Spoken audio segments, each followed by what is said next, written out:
Notification വന്നതോടുകൂടി സംസ്ഥാനത്തെ എല്ലാ തദ്ദേശ സ്ഥാപനങ്ങളിലും ദേശീയ ജനാധിപത്യ സഖ്യം സ്ഥാനാർത്ഥികളെ പ്രഖ്യാപിച്ച് പ്രചാരണത്തിൽ വളരെ വേഗം മുമ്പോട്ട് പോവുകയാണ്. കഴിഞ്ഞ ദിവസം തിരുവനന്തപുരം കോർപ്പറേഷനിലെ സ്ഥാനാർത്ഥി പ്രഖ്യാപനം കഴിഞ്ഞു. ഇന്ന് കോഴിക്കോട് കോർപ്പറേഷൻ, കൊല്ലം കോർപ്പറേഷൻ തുടങ്ങിയ സ്ഥലങ്ങളിൽ സ്ഥാനാർത്ഥി പ്രഖ്യാപനം നിശ്ചയിച്ചിട്ടുണ്ട്. കേരളത്തിന് പുതുമയുള്ള ഒരു പ്രചാരണ രീതിയും വളരെ ശക്തരായിട്ടുള്ള സ്ഥാനാർത്ഥികളെയും അവതരിപ്പിച്ചുകൊണ്ടാണ് NDA തെരഞ്ഞെടുപ്പിനെ നേരിടുന്നത്. ഒരു വികസിത കേരളം യാഥാർത്ഥ്യമാക്കാനുള്ള ഒന്നാന്തരം അവസരമായി തദ്ദേശ തെരഞ്ഞെടുപ്പിനെ സമീപിക്കണമെന്നുള്ള അഭ്യർത്ഥനയാണ് ഞങ്ങൾക്ക് വോട്ടർമാരോടുള്ളത്. തദ്ദേശ സ്ഥാപനങ്ങളിലേക്കുള്ള തെരഞ്ഞെടുപ്പ് കേരളത്തെ സംബന്ധിച്ചിടത്തോളം മറ്റെല്ലാ തെരഞ്ഞെടുപ്പുകളെക്കാളും പ്രാധാന്യം അർഹിക്കുന്നതാണ്. വളരെ ശക്തമായിട്ടുള്ള ത്രിതല പഞ്ചായത്ത് സംവിധാനം നിലനിൽക്കുന്ന കേരളത്തിൽ നിർഭാഗ്യവശാൽ കേന്ദ്ര സംസ്ഥാന ഗവൺമെന്റുകൾ നടപ്പാക്കുന്ന വിവിധങ്ങളായ ജനക്ഷേമ പദ്ധതികൾ തദ്ദേശ ഭരണ സ്ഥാപനങ്ങളുടെ അമിതമായിട്ടുള്ള രാഷ്ട്രീയ ഇടപെടലുകളുടെ ഫലമായി യഥാർത്ഥത്തിലുള്ള ഗുണഭോക്താക്കൾക്ക് അത് ലഭ്യമാവുന്നില്ല എന്നുള്ള പരാതി വ്യാപകമാണ് കേരളത്തിൽ. പ്രത്യേകിച്ച് നരേന്ദ്രമോദി സർക്കാർ അധികാരത്തിൽ വന്നതിന് ശേഷം വലിയ തോതിലുള്ള വികസന പദ്ധതികൾക്ക് ലക്ഷക്കണക്കിന് കോടി രൂപയുടെ സഹായമാണ് കേരളത്തിന് കിട്ടുന്നത്. നമ്മുടെ ഫെഡറൽ ഭരണഘടന അനുസരിച്ച് പല പദ്ധതികളും സംസ്ഥാനങ്ങളുമായി ചേർന്നാണ് കേന്ദ്ര സർക്കാർ നടപ്പാക്കുന്നത്. അവിടങ്ങളിലെല്ലാം സംസ്ഥാന ഗവൺമെന്റിന്റെ പിടിപ്പുകേടും സാമ്പത്തിക പരാധീനതയും കേന്ദ്ര പദ്ധതികളുടെ ഗുണം കേരളത്തിലെ ജനങ്ങൾക്ക് കിട്ടുന്നതിന് തടസ്സമാവും. ഉദാഹരണം, ഞാൻ ഒന്ന് രണ്ട് ഉദാഹരണങ്ങൾ മാത്രം പറയാം. ഉദാഹരണത്തിന് ജൽജീവൻ മിഷൻ ജനങ്ങളെ സംബന്ധിച്ച് ഏറ്റവും പ്രധാനപ്പെട്ട ഒരു വിഷയമാണ് കുടിവെള്ളത്തിന്റെ പ്രശ്നം. അപ്പൊ ആ കുടിവെള്ള പ്രശ്നം പരിഹരിക്കാൻ മോദി സർക്കാർ അതിന്റെ ഒരു അഭിമാന പദ്ധതിയായി നടപ്പാക്കിയ പദ്ധതിയാണ് ജൽജീവൻ മിഷൻ. ആ ജൽജീവൻ മിഷൻ പദ്ധതി കേരളത്തിൽ ഇപ്പോൾ താറുമാറായിരിക്കുകയാണ്. അതിനുള്ള കാരണം കേന്ദ്ര സർക്കാർ അല്ല. ഞാനൊരു കണക്ക് നിങ്ങളോട് പറയാം. മാധ്യമപ്രവർത്തകർ ഇത് ശ്രദ്ധിക്കണമെന്ന് പറയാൻ ഞാൻ ആഗ്രഹിക്കാം. കേരളത്തിലാകെ ജൽജീവൻ മിഷന്റെ ഭാഗമായി 22,09,000 വീടുകൾക്ക് ഇതിനോടകം ജൽജീവൻ മിഷൻ അനുസരിച്ചുള്ള പൈപ്പ് വഴിയുള്ള കുടിവെള്ള വിതരണം നൽകി കഴിഞ്ഞു. ഇത് 50-50 അനുപാതത്തിലാണ്. അതായത് 50% കേരളവും 50% കേന്ദ്രവും ചേർന്നാണ് ഈ പദ്ധതി നടപ്പാക്കുന്നത്. 7,956 കോടി രൂപ ഇതിനോടകം കേന്ദ്ര സർക്കാർ ഈ ആവശ്യത്തിന് കേരളത്തിന് നൽകിയിട്ടുണ്ട്. പക്ഷെ ഇപ്പൊ ഈ പദ്ധതി അവതാളത്തിലായിരിക്കുകയാണ്, മുടങ്ങിയിരിക്കുക.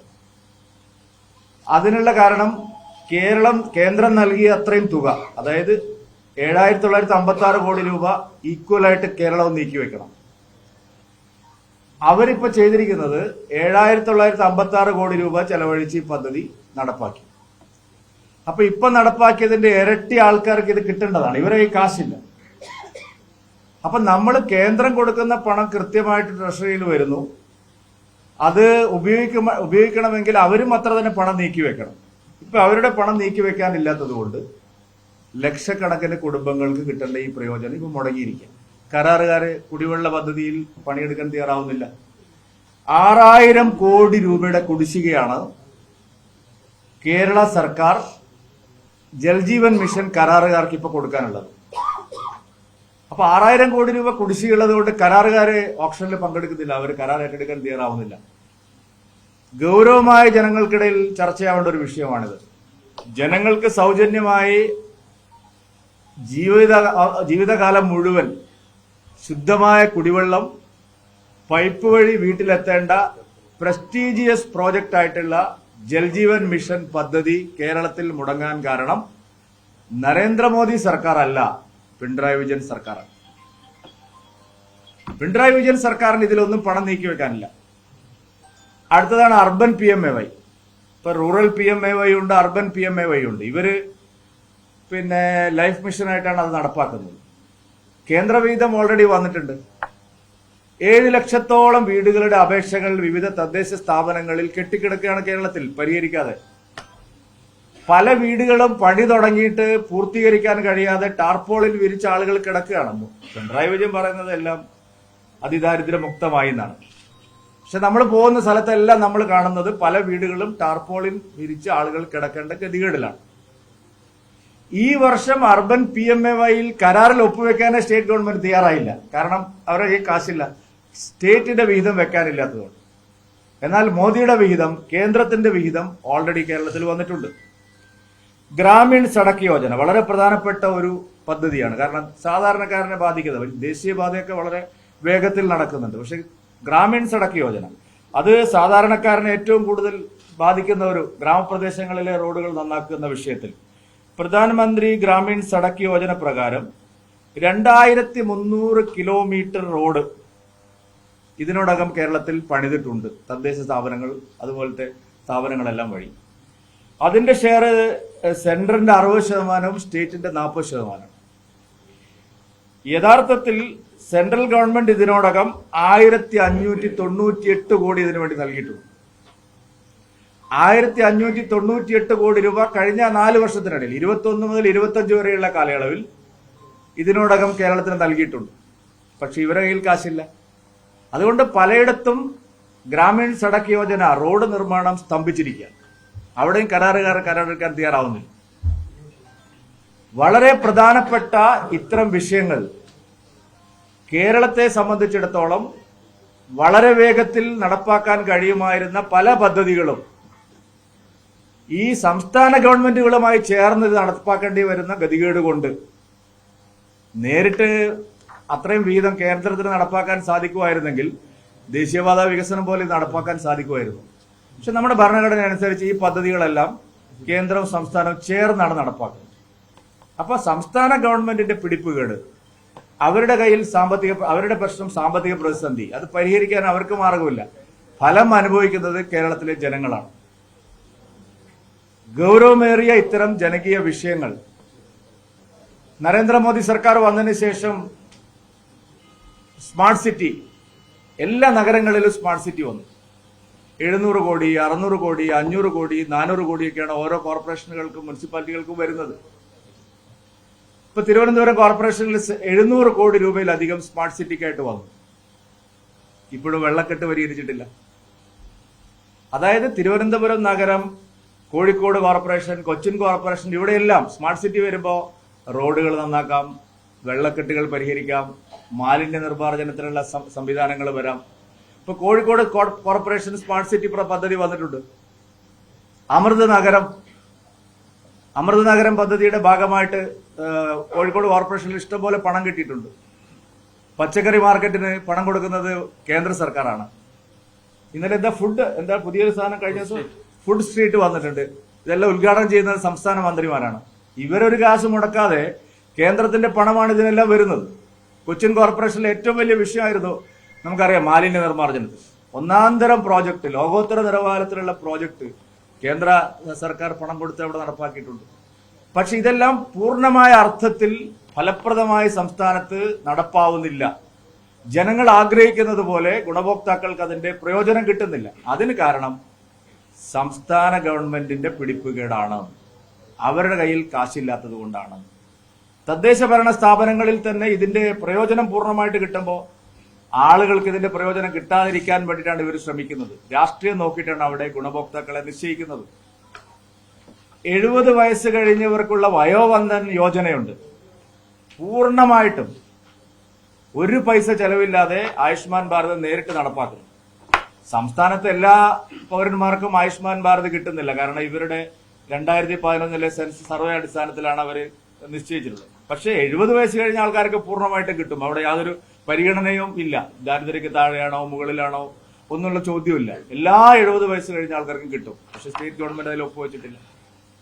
അപ്പൊ ഇത് ഗൗരവമായൊരു വിഷയമാണ്. ഇത്തരം വിഷയങ്ങൾ ഉയർത്തിപ്പിടിച്ചുകൊണ്ട് എല്ലാ നഗരസഭകളിലും അതാത് നഗരസഭകളിലെ, പഞ്ചായത്തുകളിലെ, മുനിസിപ്പാലിറ്റികളിലെ വികസന അജണ്ട ജനങ്ങളുമായി ചർച്ച ചെയ്ത് ഞങ്ങൾ ഒരു ബദൽ രാഷ്ട്രീയം കേരളത്തിൽ ഇതുവരെ പാകമല്ലാത്ത, അല്ലെങ്കിൽ ഇതുവരെ കേരളത്തിന് ശീലമല്ലാത്ത ഒരു ബദൽ രാഷ്ട്രീയം മുന്നോട്ട് വെക്കണമെന്നാണ് ഞങ്ങൾ ഈ തദ്ദേശ തെരഞ്ഞെടുപ്പിൽ പരിശ്രമിക്കുന്നത്. കോഴിക്കോട് കോർപ്പറേഷൻ എല്ലാവർക്കും അറിയാം, കഴിഞ്ഞ 2 തെരഞ്ഞെടുപ്പുകളിൽ 2015 തെരഞ്ഞെടുപ്പിലും 2020 തെരഞ്ഞെടുപ്പിലും അഭൂതപൂർവമായിട്ടുള്ള ജനപിന്തുണ NDAക്ക് ലഭിച്ച ഒരു കോർപ്പറേഷൻ തെരഞ്ഞെടുപ്പായി. 2015 കോർപ്പറേഷൻ തെരഞ്ഞെടുപ്പിന്റെ ഫലം പ്രഖ്യാപിക്കുമ്പോൾ പ്രമുഖനായ ഒരു മാധ്യമപ്രവർത്തകൻ ലൈവിൽ പറഞ്ഞത് അപായകരമായ സൂചനയാണ് കോഴിക്കോട് കോർപ്പറേഷനിൽ നിന്നും വരുന്നത്, അവിടെ 7 സീറ്റുകളിൽ BJP വിജയിക്കുകയാണ് എന്ന് പറഞ്ഞാൽ അപ്രതീക്ഷിതമായിട്ടാണ്. അവർ അതുവരെ പ്രതീക്ഷിക്കാത്ത രീതിയിലുള്ള ഒരു മുന്നേറ്റം ജനങ്ങളുടെ ഭാഗത്തുനിന്ന് സപ്പോർട്ട് ഞങ്ങൾക്ക് 2 തെരഞ്ഞെടുപ്പിലും കിട്ടിയിട്ടുണ്ട്. കഴിഞ്ഞ തെരഞ്ഞെടുപ്പിൽ ജയിച്ചതിനേക്കാൾ 3 ഇരട്ടി സീറ്റുകളിൽ ചുണ്ടിനും കപ്പിനും ഇടയിൽ ഞങ്ങൾക്ക് സീറ്റുകൾ നഷ്ടമായിട്ടുണ്ട്. അപ്പൊ അതെല്ലാം പരിഗണിച്ചുകൊണ്ടുള്ള ഒരു വിശദമായിട്ടുള്ള ഒരു പട്ടിക ഞങ്ങൾ തയ്യാറാക്കിയിട്ടുണ്ട്. 76 സീറ്റിൽ 45 സീറ്റുകളിലെ സ്ഥാനാർത്ഥികളെയാണ് ഇന്ന് ഞങ്ങൾ പ്രഖ്യാപിക്കുന്നത്. 2 ദിവസത്തിനകം ബാക്കി സീറ്റുകളിലെ സ്ഥാനാർത്ഥികളെ കൂടെ പ്രഖ്യാപിക്കും. ഞാൻ പേരുകൾ വായിക്കാം. അതിനുശേഷം നമ്മുടെ നാഷണൽ കൗൺസിൽ മെമ്പർ, മുൻ അധ്യക്ഷൻ, ജില്ലയുടെയും സംസ്ഥാന ജനറൽ സെക്രട്ടറിയും എല്ലാമായിരുന്നു ശ്രീശൻ മാഷ് അവർക്ക് ഷാളണിയിച്ച് അവരെ സ്വീകരിക്കും. ശ്രീശൻ മാഷ് മേയർ സ്ഥാനാർത്ഥിയാണെന്ന് കഴിഞ്ഞ ദിവസം ഏതോ വലിയൊരു പത്രം എഴുതി ഞാൻ വായിച്ചു. പത്രത്തിൽ എഴുതുന്നതും യാഥാർത്ഥ്യവും തമ്മിലുള്ള വ്യത്യാസം ഇത് കഴിയുമ്പോൾ നിങ്ങൾക്ക് മനസ്സിലാവും. അല്ല, അത് ഞാൻ പറയാം. സ്ഥാനാർത്ഥി പ്രഖ്യാപിക്കട്ടെ. ഇപ്പോൾ നിലവിൽ പാർട്ടിയുടെ കൗൺസിൽ പാർട്ടി ലീഡറായിട്ടുള്ള മഹിളാ മോർച്ചയുടെ സംസ്ഥാന അധ്യക്ഷ ശ്രീമതി നവ്യ ഹരിദാസ് കാരപ്പറമ്പ് വാർഡിൽ നിന്ന് ജനവിധി വീണ്ടും തേടുന്നതിനായിട്ട് അവർ മത്സരിക്കുന്ന കാര്യം നിശ്ചയിക്കും.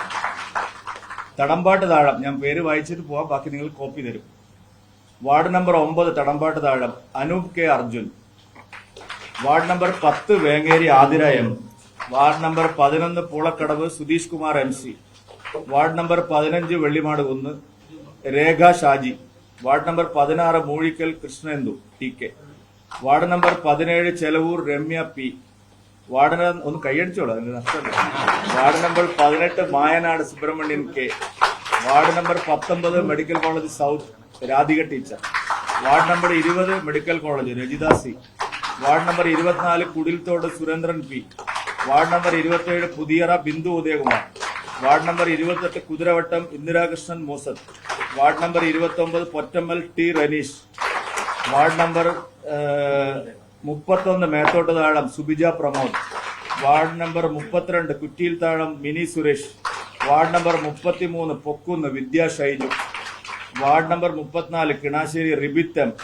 Ward number 37 Kallai Ratheesh P. Ward number 38 Panniyankara Nambidi Narayanan. Ward number 41 Areekkad north Krishnadas KM. Ward number 42 Areekad Jithesh PK. Ward number 45 Kundayithodu Sanjayan U. Ward number 46 Cheruvannur east KP Velayudhan. Ward number 47 Cheruvannur west Sreeshna K. Ward number 48 Beypore port Vindhya Sunil. Ward number 49 Beypore Shinu Pinnanath. Ward number 50 Marad Jijisha Amarnath. Ward number 51 Naduvattam Ramya Murali. Ward number 54 Mathottam Shobhitha Manikandan. Ward number 55 Payyanakkal Jayasree M. Ward number 56 Nadinagar Shiny Sunilkumar. Ward number 57 Chakkumkadavu Vidya Babish. Ward number 58 Mugadar Abdul Razak T. Ward number 64 Thiruthiyad Jisha Sabareesh. Ward number 66 Nadakkavu Praveen Thaliyil. Ward number 67 Vellayil Reni Premnath. Ward number 70 Karaparamba പറഞ്ഞു ഞാൻ Navya Haridas. Ward number 72 Athanikkal Shubhalatha Ramesh. Ward number 73 വെസ്റ്റിയിൽ Shobhitha Dileep. Ward number 74 Edakkad Sruthi Sajith. Ward number 75 Puthiyangadi Jisha Shiju. Kozhikode rural ജില്ലയിലെ 4 വാർഡുകൾ കൂടി കോർപ്പറേഷന്റെ ഭാഗമായിട്ട് വരുന്ന 4 വാർഡുകൾ കൂടി പ്രഖ്യാപിക്കുന്നുണ്ട്. Ward number 2 Chettikulam Ratnakumar PK. Ward number 4 Puthur Chithrakala K. Ward number 5 Mokavoor Joshi Chandran. Ward number 76 Puthiyappa Jayasree Ratnakar. അങ്ങനെ 45 വാർഡുകളുടെ സ്ഥാനാർത്ഥികളെ ഇന്ന് പ്രഖ്യാപിക്കുകയാണ്. ബാക്കി NDA ഘടകകക്ഷികളുമായിട്ടുള്ള ചർച്ചകൾ പൂർത്തിയാക്കുകയും നിലവിലുള്ള കുറച്ച് സീറ്റുകളിലെ സ്ഥാനാർത്ഥി നിർണയ പ്രക്രിയയും കൂടി 48 മണിക്കൂറിനുള്ളിൽ പൂർത്തിയാക്കിയിട്ട് നിങ്ങളെ വീണ്ടും കാണുന്നതായിരിക്കും. പറയാം, ബാക്കി എല്ലാ സ്ഥാനാർത്ഥിയും പ്രഖ്യാപിച്ചിട്ട്.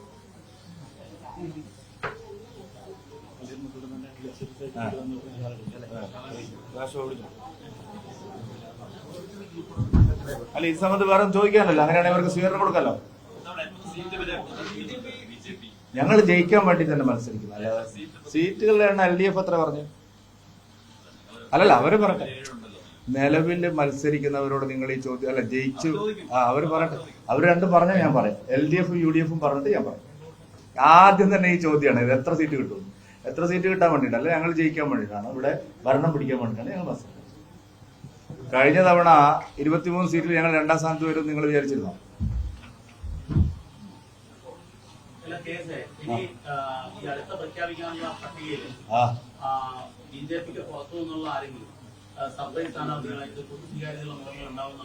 ഇതെല്ലാം സ്വീകാര്യത ഉള്ളവരെ തന്നെയാണ് ഇത്തവണ ഈ പ്രഖ്യാപിച്ചതെല്ലാം സ്വീകാര്യത ഉള്ളവർ തന്നെയാണ്. ഇനിയും അങ്ങനെ തന്നെയാണ്. നല്ല സ്ഥാനാർത്ഥികളെയാണ് പ്രഖ്യാപിക്കുന്നത്. അങ്ങനെ ഞാൻ പറഞ്ഞില്ല, അവരും കൂടെ വന്നതിന് ശേഷം ആലോചിച്ചിട്ട് പറയാം. അല്ല, സിറ്റിംഗ് സീറ്റ് എല്ലാം പ്രഖ്യാപിച്ചിട്ടില്ല ഞങ്ങള്. മറ്റുള്ള സ്ഥാനാർത്ഥികളെ കൂടെ ഒന്ന് അറിയാൻ വേണ്ടിയിട്ട് ചില സീറ്റുകളെ ഞങ്ങൾ മാറ്റിവെച്ചില്ല. ഇലക്ഷനല്ലേ, അതും നോക്കട്ടെ. ഞങ്ങളെ ചില സീറ്റുകളിൽ LDFനും UDFനും ആരാണ് സ്ഥാനാർത്ഥി എന്ന് നോക്കിയിട്ട്, അല്ലാതെ ഇവിടെ തർക്കമുണ്ടെന്ന് നിങ്ങൾ എഴുതണ്ട, ഒരു തർക്കവും. മറ്റുള്ള ചില സ്ഥാനാർത്ഥികളുടെ കാര്യത്തിൽ മറ്റുള്ള എതിർ സ്ഥാനാർത്ഥികളുടെ കാര്യം കൂടി ഒന്ന് പരിഗണിക്കേണ്ടതായിട്ട് അവർ പ്രഖ്യാപിച്ചില്ലല്ലോ.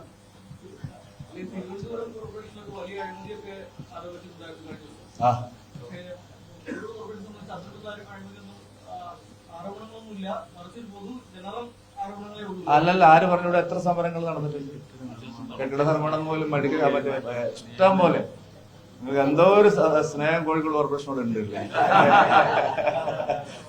കൂടുതൽ കുറച്ചുപേരെ പേര് ഇന്ന് പറഞ്ഞല്ലോ, ബാക്കി പ്രഖ്യാപനം പൂർത്തിയാകുമ്പോ അത് മനസ്സിലാവും.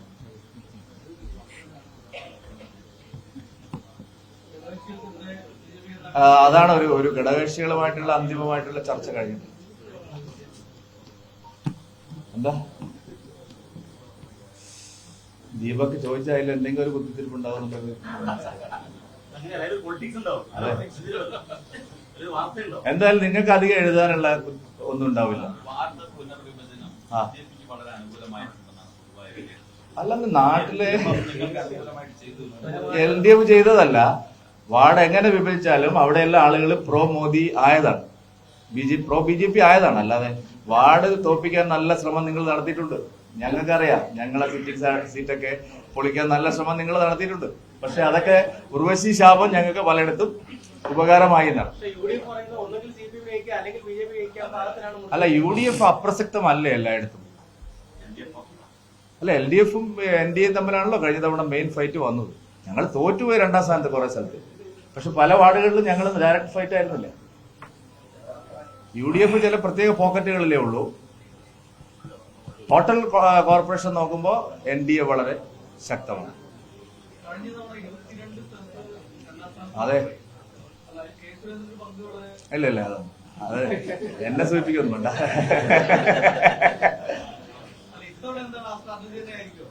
അല്ല, സ്ട്രാറ്റജികൾ മാറിക്കൊണ്ടിരിക്കുകയല്ലോ ഓരോ സമയത്ത്. കഴിഞ്ഞ തെരഞ്ഞെടുപ്പ് കഴിഞ്ഞപ്പോ തിരുവനന്തപുരം കോർപ്പറേഷൻ നമുക്ക് ഭരിക്കാൻ പറ്റാതാവാനുള്ള കാരണം ഈ CPM-ഉം കോൺഗ്രസും തമ്മിലാണ് എന്നുള്ളതാണ്. പക്ഷെ അതിന് നിയമസഭാ തെരഞ്ഞെടുപ്പിൽ മറുപടി കൊടുക്കുന്നൊക്കെയാണ് പറഞ്ഞത്. അപ്പൊ ഈ തെരഞ്ഞെടുപ്പിൽ എന്താണ് അങ്ങയുടെ അത്തരത്തിലുള്ള ഒരു? അല്ല, ഈ തെരഞ്ഞെടുപ്പില് പലയിടത്തും അതിനുള്ള കളികളുണ്ട്. ഇപ്പൊ ഉദാഹരണത്തിന് രമേശ് ചെന്നിത്തലയുടെ മണ്ഡലമാണ് ഹരിപ്പാട്.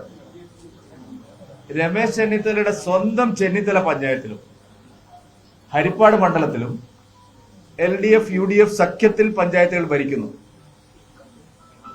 ചെങ്ങന്നൂർ, മാവേലിക്കര, നമ്മുടെ സജി ചെറിയാന്റെ മണ്ഡലത്തിൽ 2 പഞ്ചായത്തുകൾ LDFും UDFും ചേർന്നാണ് ഭരിക്കുന്നത്. അപ്പൊ ഇത് BJP വളർന്നു വരുമ്പോ പലയിടത്തും അവർ അതിനുള്ള പരസ്യമായി ശ്രമിക്കുന്നുണ്ട്. തെരഞ്ഞെടുപ്പിൽ സീക്രട്ട് അണ്ടർസ്റ്റാൻഡിങ് അവർ ഉണ്ടാക്കുന്നുണ്ട്. ആ ആരോപണം ഞങ്ങൾ ശക്തമായിട്ട് എപ്പോഴും ഉന്നയിച്ചിട്ടുണ്ട്. പക്ഷെ അതിനെയൊക്കെ ജനങ്ങൾ മനസ്സിലാക്കി അതിനെ അതിജീവിക്കുന്ന ഒരു രാഷ്ട്രീയമാണ് ഉയർന്നു വന്നിരിക്കുന്നത്. എൽഡിഎഫ് ആരോപിക്കുന്നത് പലയിടങ്ങളിലും പല ഡിവിഷൻ വിഭജനവുമായി ബന്ധപ്പെട്ടുകൊണ്ട് എൽഡിഎഫും ബിജെപിയും തമ്മിലുള്ള ഒരു അന്തർധാരയെ കുറിച്ച് പറയുന്നു. അല്ല, അത് കുറെ കാലം ഇവര് പറഞ്ഞു കോലിബിയാണ്. ഞങ്ങളതൊന്നും അതെല്ലാം അവഗണിച്ചുകൊണ്ട് വളർന്നു വരികയാണ്. ഇപ്പൊ ഇവർ പറയുന്നത് അന്തർധാര. ഒരു അന്തർധാരയല്ല, നേർക്കുനേർ ഏറ്റുമുട്ടലേ ഉള്ളൂ. ഞങ്ങൾക്ക് അതേ പറഞ്ഞിട്ടുള്ളൂ. ഞങ്ങള് നേരെ പോ ഏറ്റുമുട്ടി ജയിക്കുക എന്നുള്ളതാണ് ഞങ്ങളുടെ സ്ട്രാറ്റജി. കേസ് ഇതുമായി ബന്ധപ്പെട്ടല്ല, ഡൽഹിയിൽ രാജ്യ തലസ്ഥാനത്ത് ഒരു സ്ഫോടനം നടന്നിരിക്കുകയാണ്. രാജ്യസുരക്ഷ തന്നെ അപകടത്തിലാവുന്ന ഒരു സാഹചര്യമുണ്ട്. മാത്രമല്ല ബിജെപി പൊതുവെ രാജ്യസുരക്ഷയെ കുറിച്ച് എപ്പോഴും പറയുന്നതുമാണ്. അപ്പൊ ഇത് നൽകുന്ന ഒരു ഇൻഡിക്കേഷൻ എന്താ? അല്ല, അത് പഹൽഗാം കഴിഞ്ഞപ്പോ നിങ്ങൾക്ക് മനസ്സിലായില്ലേ? വീണ്ടും നമുക്ക് കാത്തിരുന്ന് കാണാം. ഈ രാജ്യത്ത് ചിന്തിയ ഓരോ തുള്ളി ചോരയ്ക്കും പാകിസ്ഥാൻ ആണെങ്കിൽ അവർക്ക് അവരുടെ മണ്ണിൽ തന്നെ മറുപടി കൊടുക്കുമെന്ന് പറഞ്ഞ ഒരു പ്രധാനമന്ത്രി ഉണ്ട്. അതുകൊണ്ട് നിങ്ങൾ വെയിറ്റ് ആൻഡ് സീ. വലിയ വലിയ കാര്യങ്ങളൊക്കെ നിങ്ങൾ ഡൽഹിയിൽ ചോദിക്കും. ഞാനിപ്പോ ഒരു കോർപ്പറേഷന്റെ ചെറിയ ഇലക്ഷന്റെ കാര്യങ്ങളൊക്കെ അതെ ചെറിയ മുൻ പ്രശ്നം. ഓക്കെ, അപ്പോ പ്രാവശ്യം നമുക്ക് ഇവരെ സ്വീകരിക്കാം. ഏതാ മറുപടി?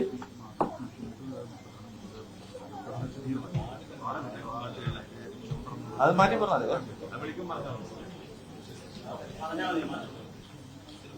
ചെറിയ വാർഡുകളുടെ പേരുകൾ അങ്ങോട്ടും ഇങ്ങോട്ടും ഒരു ടൈപ്പിംഗ് എററുണ്ട്.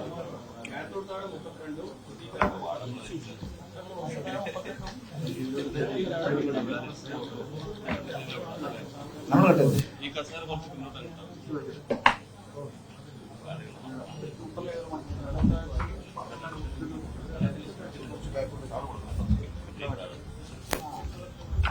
വിളിക്കുന്ന സ്ഥാനാർത്ഥികൾ ഇതിനെ കയറി വന്നിട്ട് നടത്തി പോയാൽ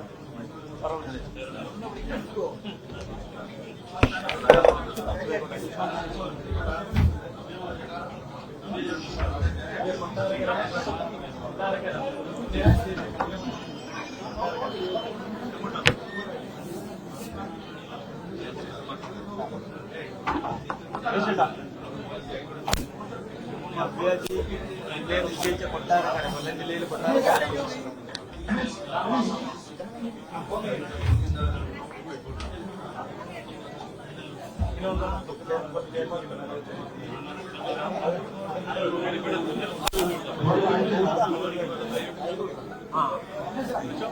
ഉപയോഗിക്കുന്ന പരാമർശിക്കപ്പെട്ട ആളുകൾ ഗ്രൂപ്പല്ലേ? റിപ്പോർട്ട്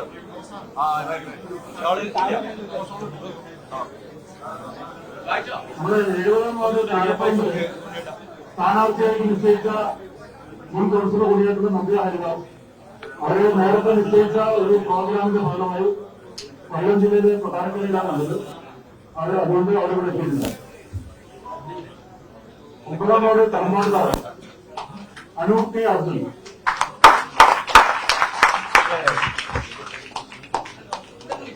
10 വാർഡ് വേങ്ങേരി ആദ്യായം 11 ചൂളക്കടകൾ സുധീഷ് കുമാർ MC,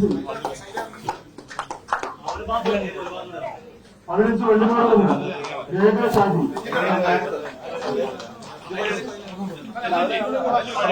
16 മൂഴിക്കൽ കൃഷ്ണേന്ദ്രൻ PK, 17 ചെലവും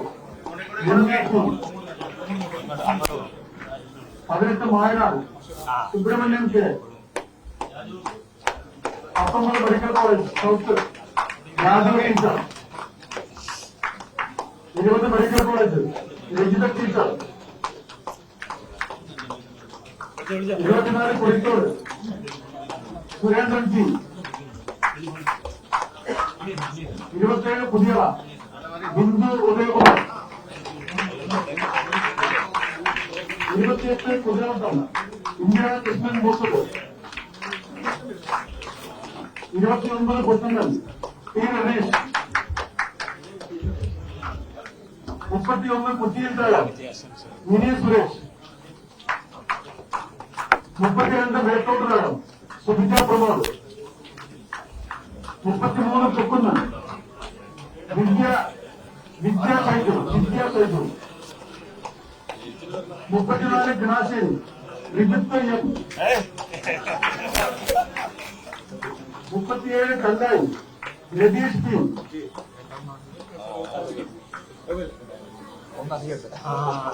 എന്താണെന്നാണ് ഞാൻ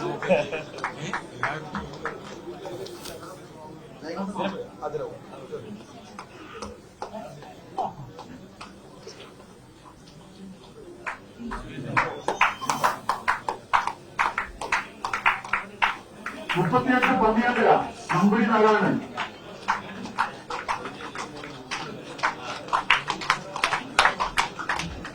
41 Areekkad north Krishnadas K M,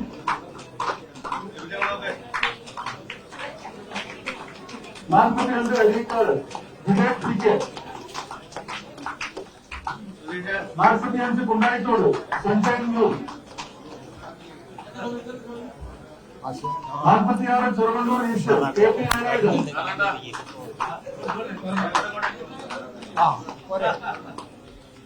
47 Cheruvannur west Sreeshna K,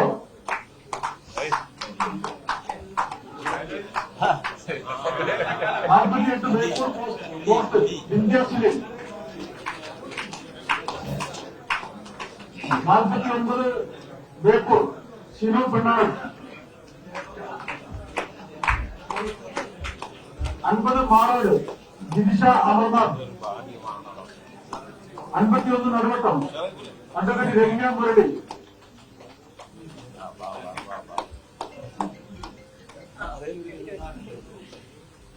54 Mathottam Shobhitha Manikandan, 55 Payyanakkal Jayasree M, 56 Nadinagar Shiny Sunilkumar, 57 Chakkumkadavu Vidya Babeesh, 58 Mukhadar Abdul Razak team, 64 Thiruthiyad ജിഷാർ Sabareesh, 66 Nadakkavu Praveen Parel,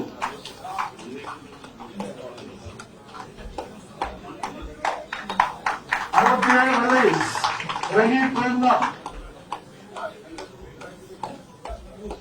72 Athanikkal Subhadra Ramesh,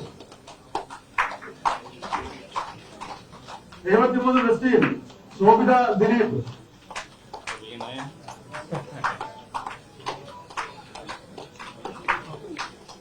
74 Edakkad Sruthi Sajith, 75 Puthiyangadi Jisha Shiju,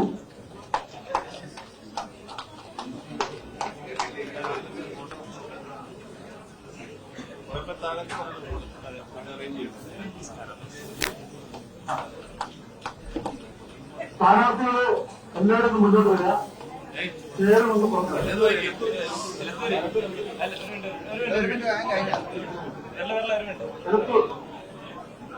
ward number 2 Chettikulam Lakshmakumar P K,